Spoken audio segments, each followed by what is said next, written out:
ครอบครัวปริญญาเอกศรีนาวาสุภานวงศ์รัฐมนตรีประจำสำนักงานนายกรัฐมนตรีมอบเงิน100 ล้านกีบให้กับสโมสร WIG นาคาเพื่อส่งเสริมผลงานยู9 ปีและยู11 ปีที่สามารถคว้าแชมป์สร้างประวัติศาสตร์และชื่อเสียงให้กับประเทศลาวของพวกเขา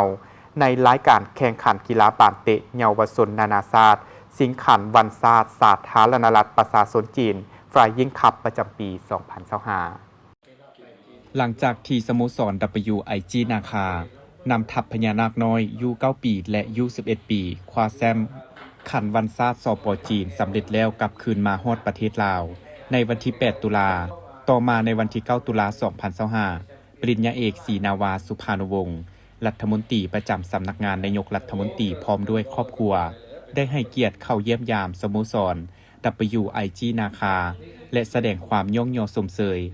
คณะนักกีฬานาคน้อยของลาวทั้งสองรุ่นที่สร้างประวัติศาสตร์พร้อมทั้งชื่อเสียงและเกียรติยศให้กับประเทศชาติและทั้งเป็นใบหน้าอันใหม่ของการสร้างผลงานในการคำนับหับตอนวันสำคัญต่างๆของพรรคของชาติโดยเฉพาะแมนวันชาติที่2ธันวาคมรอบ50 ปีปริญญาเอกศรีนาวาสุภานวงศ์ได้กล่าวว่าผลงานของนักกีฬาสุดนี้แมนเป็นแห่งผลักดันหนึ่งและทั้งเป็นแบบอย่างให้แก่การพัฒนากีฬาบานเตะลาวเพราะว่า WIG นาคาถือว่าเป็นสโมสรแถวหน้าของประเทศและยังเป็นสโมสรต้นแบบที่ดีในการพัฒนากีฬาเยาวชนลาวให้ก้าวสู่ระดับนานาชาติและทางการนำภาครัฐก็ให้ความสำคัญและติดตามอย่างต่อเนื่องพร้อมทั้งให้การสุกยูสนับสนุนเต็มทีทั้งในโอกาสที่เดินทางมาเยี่ยมยามครั้งนี้ปริญญาเอกศรีนาวาสุภานวงศ์พร้อมด้วยครอบครัวก็ได้มอบเงินสนับสนุนและสมเสยผลงานให้กับสโมสรเป็นเงิน100 ล้านกีบโดยตั้งหน้าฮับของทานเวียงไสวิไลกุลประธานสโมสร WIG นาคา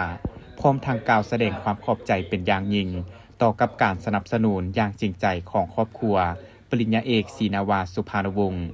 ซึ่งสโมสรนำเอาเงินจำนวนดังกล่าวไปมูลไส้เข้าในการพัฒนาสโมสรก็คือการปลุกปั้นนักกีฬาเยาวชนลาวให้เติบโตอย่างมีคุณภาพเพื่อสร้างผลงานออกมาให้ดีขึ้นเรื่อยๆในอนาคตพร้อมทางตั้งความหวังจะปลุกปั้นนักกีฬาเยาวชนสุดนี้ให้ได้รับใช้ทีมชาติในอนาคตโดยเฉพาะบาลโลก U17 และการแข่งขันกีฬาซีเกมที่ลาวจะเป็นเจ้าภาพในปี 2031 สำหรับผลงานของสโมสรที่เข้าร่วมการแข่งขันบานเตะเยาวชนระดับนานาชาติที่นครหลวงปักกิ่งประเทศจีนในระหว่างวันที่ 2-7 ตุลาที่ผ่านมานับได้ว่าประสบผลสำเร็จเกินคาดหมายสามารถคว้าแชมป์ได้ทั้ง2รุ่นคือ U11 ปีสามารถป้องกันแชมป์ได้สำเร็จ